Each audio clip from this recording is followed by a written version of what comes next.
मैं कुरान हूँ।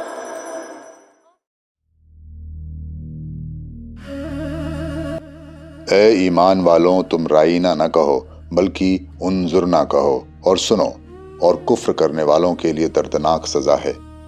जिन लोगों ने इनकार किया, चाहे अहले किताब हों या मुशरिकिन, वे नहीं चाहते कि तुम्हारे ऊपर तुम्हारे रब की तरफ से कोई भलाई उतरे, और अल्लाह जिसे चाहता है अपनी रहमत के लिए चुन लेता है।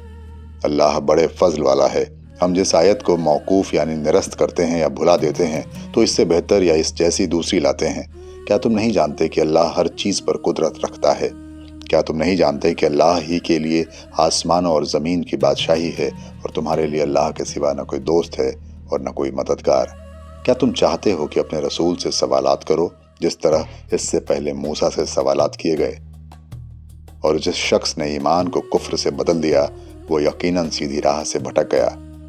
बहुत से अहले किताब दिल से चाहते हैं कि तुम्हारे मोमिन हो जाने के बाद वे किसी तरह फिर तुम्हें मुनकिर बना दें, अपने हसद यानी ईर्ष्या की वजह से, बावजूद ये कि हक उनके सामने वाज़ेह हो चुका है। बस माफ़ करो और दरगुजर करो, यहाँ तक कि अल्लाह का फैसला आ जाए। बेशक अल्लाह हर चीज़ पर कुदरत रखता है।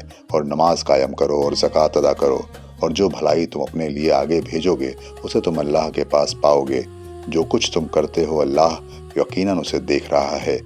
और वे कहते हैं कि जन्नत में सिर्फ वही लोग जाएंगे जो यहूदी हों या ईसाई हों। ये महज उनकी आरजुएं हैं। कहो कि लाओ अपनी दलील अगर तुम सच्चे हो। बल्कि जिसने अपने आप को अल्लाह के हवाले कर दिया और वो मुखलिस भी है, तो ऐसे शख्स के लिए अज्र है उसके रब के पास। इनके लिए न कोई डर है और न कोई गम। और यहूद ने कहा कि नसारा यानी ईसाई किसी चीज़ पर नहीं, और नसारा ने कहा कि यहूद किसी चीज़ पर नहीं, और वे सब आसमानी किताब पढ़ते हैं। इसी तरह उन लोगों ने कहा जिनके पास इल्म नहीं, उन्हीं का सा कौल। बस अल्लाह क़यामत के दिन इस बात का फैसला करेगा जिसमें ये झगड़ रहे थे। और उस पढ़कर जालिम और कौन होगा जो अल्लाह की मस्जिदों को इससे रोके कि वहाँ अल्लाह के नाम की याद की जाए और उन्हें उजाड़ने की कोशिश करे। उनका हाल तो ये होना चाहिए था कि मस्जिदों में अल्लाह से डरते हुए दाखिल हों। उनके लिए दुनिया में रुसवाई है और आखिरत में उनके लिए भारी सज़ा है। और पूरब और पश्चिम अल्लाह ही के लिए है। तुम जिधर रुख करो उसी तरफ अल्लाह है। यकीनन अल्लाह वसुअत यानी व्यापकता वाला है, इल्म वाला है। और कहते हैं कि अल्लाह ने बेटा बनाया है, वो उससे पाक है। बल्कि आसमानों और ज़मीनों में जो कुछ है सब उसी का है। उसी का हुक्म मानने वाले हैं सारे। वो आसमानों और ज़मीनों को वजूद में लाने वाला है। वो जब किसी काम को करना तय कर लेता है तो बस उसके लिए फरमा देता है कि जो हो जा, तो वो हो जाता है।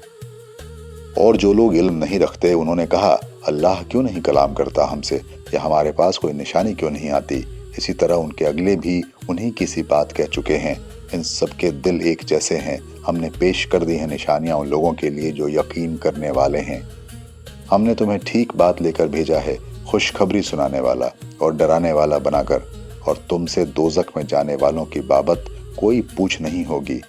और यहूद और नसारा हरगिज तुमसे राजी नहीं होंगे जब तक कि तुम उनके पंथ पर न चलने लगो। तुम कहो कि जो राह अल्लाह दिखाता है वही असल राह है। और अगर बाद उस इल्म के जो तुम तक पहुंच चुका है तुमने उनकी ख्वाहिशों की पैरवी की, तो अल्लाह के मुकाबले में न तुम्हारा कोई दोस्त होगा और न कोई मददगार। जिन लोगों को हमने किताब दी है वे इसे पढ़ते हैं जैसा कि हक है पढ़ने का। यही लोग ईमान लाते हैं इस पर। और जो इसका इनकार करते हैं वही घाटे में रहने वाले हैं। मैं कुरान हूँ।